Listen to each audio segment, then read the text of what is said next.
markan high schoolka ku jiray waxaa jiri jirtay markaasi in maadooyinka qaar sida programmingka xisaabta inaan markaasi ku keeno dhibcooyin fiican oo aad u sareeya halkaan maadooyin kale sida chemistry oo kale aan markaasi dhibco aad u hooseeya keeni jiray marka waxaan isweydiiyey waa maxay waxa ka dambeeya arrintan sidan ay u dhacayso markaasi sanad kasta waxay keentay markaasi inaan dabagal ku sameeyo sababta rasmiga ah ee keenaysa markaasi arrintaas oo maadooyinka qaarna markaasi dhibco fiican aan ku keeno halka maadooyinka qaarna aan dhibco hoose ku keeno muuqaalkan aan markaasi kula wadaagi doonaa siday arrintaas u dhacday iyo markaasi xalkoodiiba aan u gudagala markaasi muuqaalka nasiib wanaag markaasi ma ay jirin wax badan oo baaritaan lagu sameeyo ama lasii dabagalo si aan u ogaado markaasi waxa rasmiga ee sababaya arrintaas waxa soo baxday laba shay waa ta koobaad oo ah xiisaha aan u qabo markaasi maadadaas iyo talabaad oo ah waqtiga aan ku bixiyo maadadaas labadan qodob markaasi midba midka kale ayuu ku xidhan yahay sababtoo ah tusaale ahaan shay aanad jeclayn ama aanad xiiseynin qabashadiisa dabcan waqti badan kuma bixinaysid sidoo kale shay ma jeclaanaysid oo ma xiiseynaysid ilaa aad markaasi waqti badan ku bixisid marka su-aashu waxay noqotay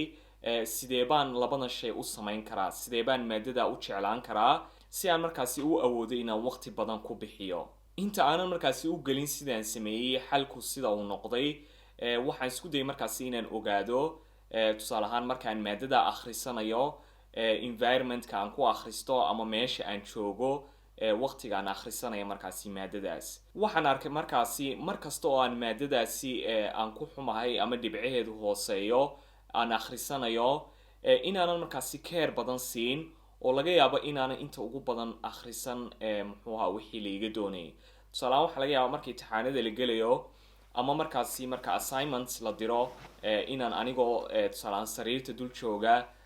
ama meesha fadhiya tv-ga lagu daawado inaan waxoogaa un indhaha yara marmariyo kadibna aan wixii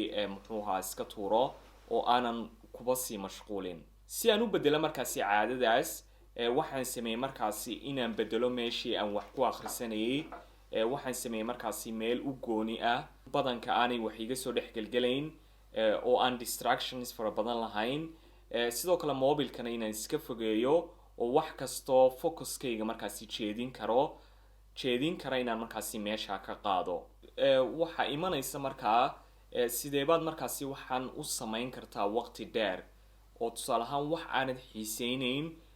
xitaa haddaad environmentkii hagaajiso ood meel fiican la fadhiisato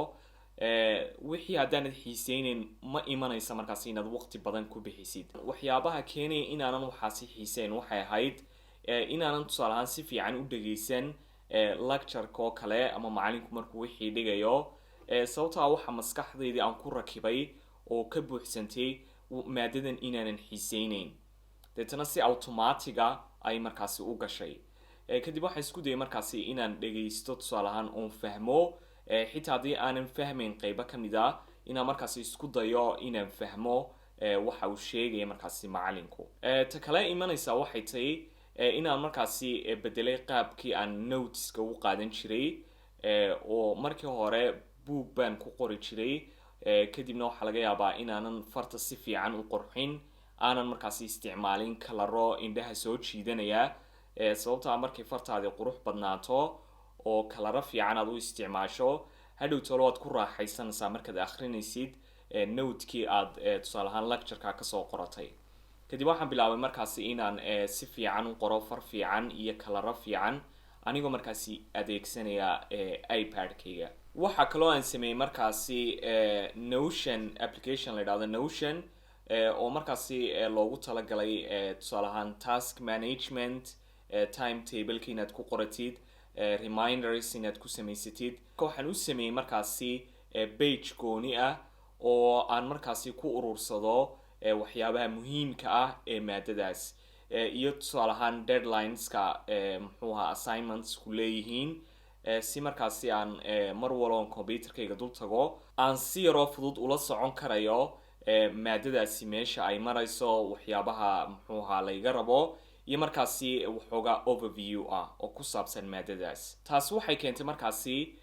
inaanan markaasi si rasmiya u jeclaan wixii, laakiin aan yacni badiyey waqtigii aan ku bixinayay maadadaas. sababtoo khasab maaha inaad wixii jeclaatid, laakiin markaad waqti muxuu ahaa muddo aad ku bixisid oo waqti fara badan aad ku bixisid, wixii waxay noqonayaan xitaa adigoon jeclayn qeyb ka mida markaa noloshaadii, oo way fududaanaysaa inaad markaasi waxyaabihii lagaa doonayay ay maskaxdaadii galaan oo aad xifdidid. oo haddii aad buuggii maadadaasi lahaa waqtiga hore waxaa laga yaabaa inaad kala furi jirtay ama aan kala furi jiray markay imtixaanadu jiraan oo keliyaata, laakiin hadda markaad waqti walba la socoto, markastoo computerkaaga aad dul tagtid halka ay wax walba marayaan,